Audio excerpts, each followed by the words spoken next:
Hi everyone, we're Mike and Tricia, and along with our wee dog Kira, we're on tour in France in our new Swift Carrera 144, exploring the country while putting the van through its paces.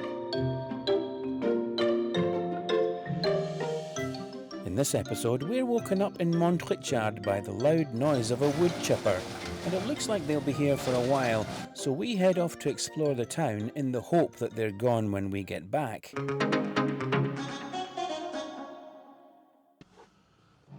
What's going on? I'm just out of my bed and there's a heck of a lot of noise going on outside.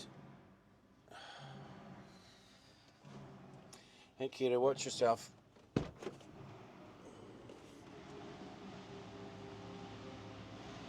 Still got my jammies on.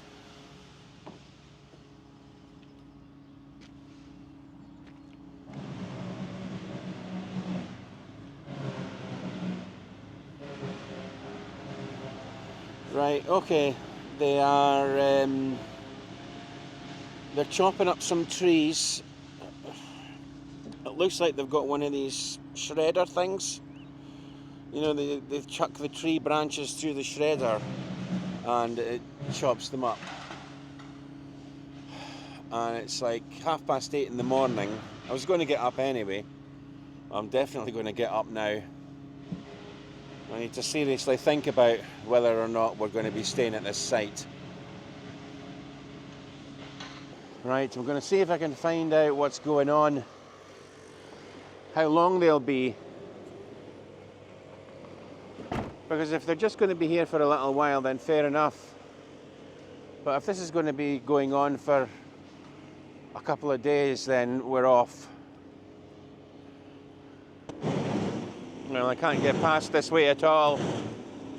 I can't really see anybody about. Well, they've got these ear protectors. They're not going to hear me, and they probably don't speak English anyway.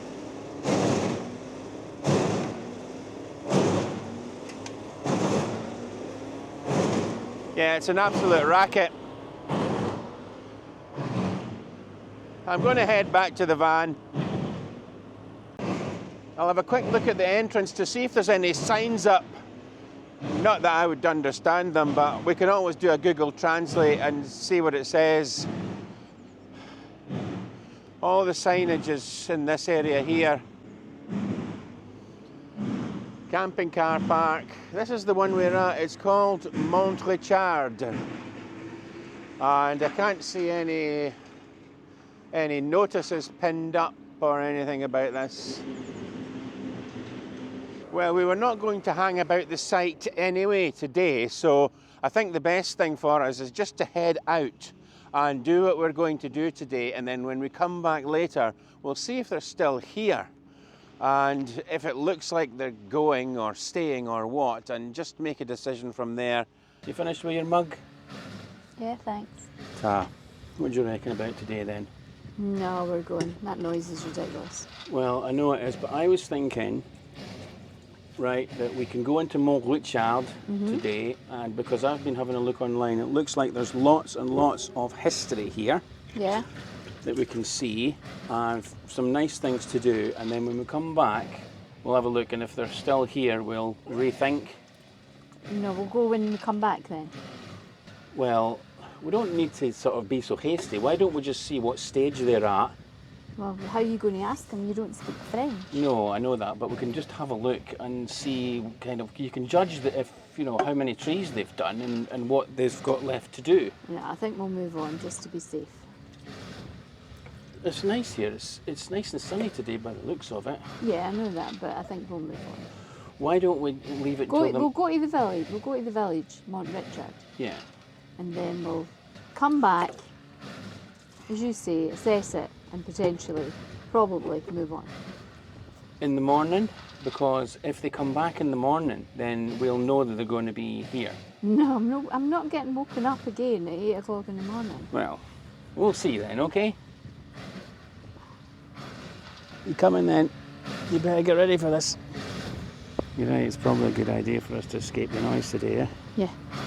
I think they walk to the villages along the river. Yep. Right, come on then. We're just going to have a walk along the river here. The river's to our right. This is the River Cher, and it takes us right into the village of Montrichard. What's that you found there? It's a grave memorial to Jean Santu, who helped people escape to freedom during the war, and he actually helped people cross this river, 84 people in one night. Who do you think he looks like? Bing Crosby. I was just thinking that as well. There's something behind me that I really didn't expect to see on the River Cher. It's actually a lock, you know, like what they have on the canals. You don't expect to see them in the river, but actually there are 16 of these locks on this river. It was the brainchild of Charles Poire, and his idea was to join up the Berry Canal with the Loire River without the need to dig out a new canal. It's a good job that's not attached to anything, isn't it? We're just coming into the centre of Montrechard now, and behind me you can see the bridge that dates to the 12th century. That was the time of Henry II of England, who actually had control over large swathes of France too. There would have been a mill on this side here, but it was actually knocked down. They wanted to tow the boats right along the side of this river using the canals that had been established. There's a much better view of the bridge from here, actually. I've counted 9 arches. Well, there's 8 that are visible, and on the very, very far side, there's another arch there. It's hidden at the moment by what today is a cocktail bar. But I think in the day, maybe that was the gatehouse or something. Ah, now this is what we came to see. Look at this.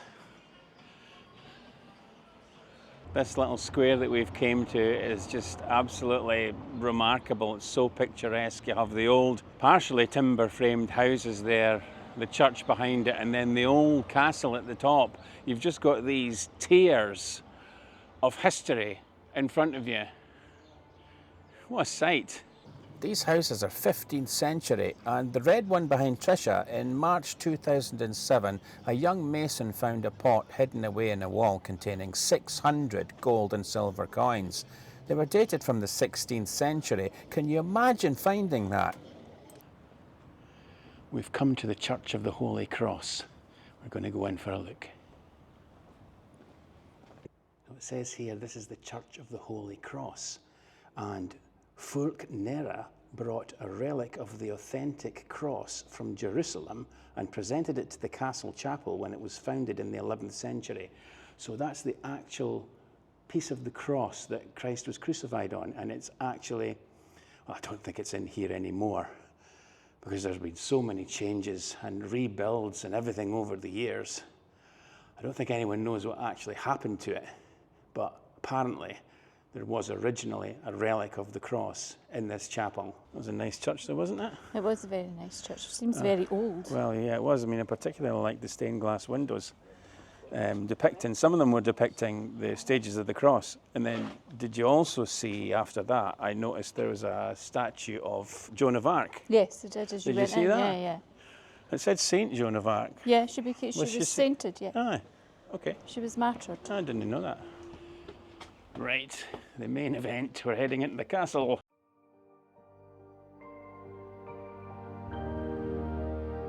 The fortress of Montrechard is an exceptional medieval site, built on a natural rocky spur which dominates the town and offers exceptional views of the Cher Valley.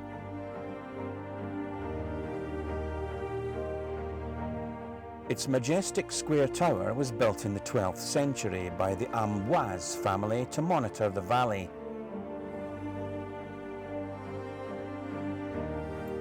In the 15th century, at the foot of the keep, King Louis XI had a large royal residence built overlooking the Holy Cross Church.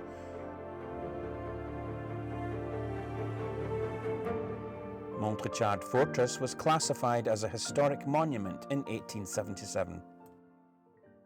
Is Kira allowed? She's allowed. Kira, you're allowed. You're allowed in, Kira. Before we have a look round the castle, there's a little museum here you can have a look round. What time period do you reckon this is then? I think the costumes are different. That's 1900s. That's 1880.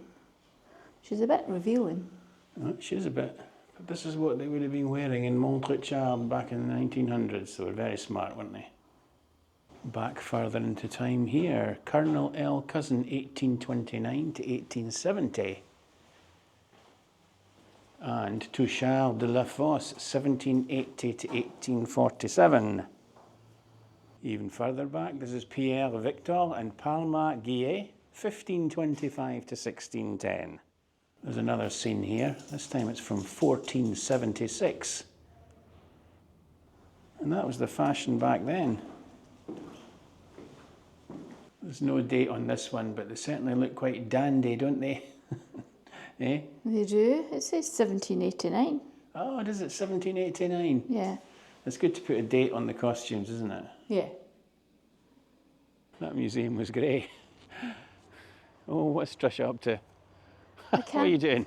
Oh, there you are. I can't reach the mum. Why not? I'm too wee. Is that the only one you can reach? Yeah. That's Totty. I know. Go and try the mum.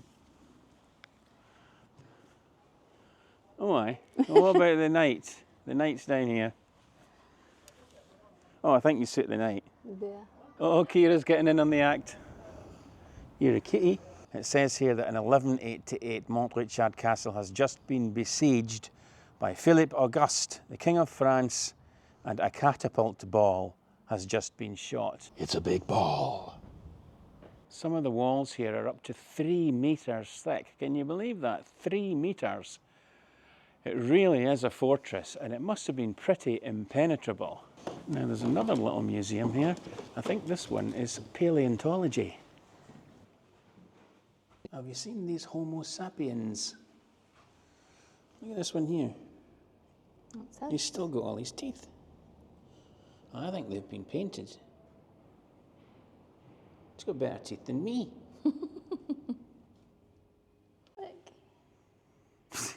Neanderthals. What's that? Is that a Neanderthal? Yeah. He's a pretty funny looking Neanderthal, isn't he? Yes. Look at him. Ooh. That's Homo neanderthalensis. I thought that's who it was. Homo rudolfensis. Homo habilis. Moulage endocranian de Homo erectus. That's him. Now, there's a sarcophagus in here. A few. Oh. They were discovered in Montrechard in 1954. Oh, okay. And does it say how old they are? No, I just can't see anywhere that says that. No. So we only know that they were discovered in 1954, but we don't know how old they are. But they're in these stone coffins, aren't they? And there's a well here. Crikey, it's not half deep. You can't even see the bottom. Right, we're definitely going up the top now. What do you think then? Yes. A ruin. Aye, but it's an impressive ruin, That's isn't very it? impressive, yes. You know, it's worth it just coming up here entirely for the view, because you're standing right in front of the church here. You can see over the bridge and right across the Cher River. It really is a great view. Oh, Mike, stick your head through that one. I was just having a look at that billboard there, and it says the renovations of Tranche 3, Phase 3, are costing 3.4 million? 3.4 million euros. I'm not jesting. We're just going to have a little wander along the main street here in Montrechard now and head back to the van. We're keeping our fingers crossed that the gardeners are away and there's no more shredding of trees, or at least that they're packing up. So we'll wait and see what happens when we get there. That's us back at the camping car park site now. So good news is I can't hear any of that machinery. I'm just going over to have a look, see how these guys are getting on. Right, I can see they're raking up. And it looks to me like they've still got quite a bit to do. Not all of the trees have been pruned back. So I suspect they're going to be back tomorrow. Head back to the van now, see what Trisha's got to say, but I think I already know. Well, the guys are all raking up. It looks like they're definitely finished for the day. They've got the rakes out and they're tidying up, they're sweeping up, they're just basically, they're finished. So they've not done all the trees, admittedly. So wait a minute, There's- so if they've not done all the trees, then that means they're not finished. Well, they're finished for today, is what I'm Yeah, saying. but we've still got to have them, and they'll be back here at the back at 8 tomorrow. Well, And we'll get woken up at the back at 8. Well, it'll just be like having an alarm clock. I'm on holiday and I don't need an alarm clock. So we'll just pack up and we'll go tonight. So the decision's been made, joint decision of course, joint decision I would say, that we're actually going to move on tonight, and I don't know where we're going. We'll have a little meeting inside. There's a number of sites that are quite close by, so it shouldn't take us long to get to somewhere else. If you want to see where that is, join us on the next one. That'll be coming soon. See you folks.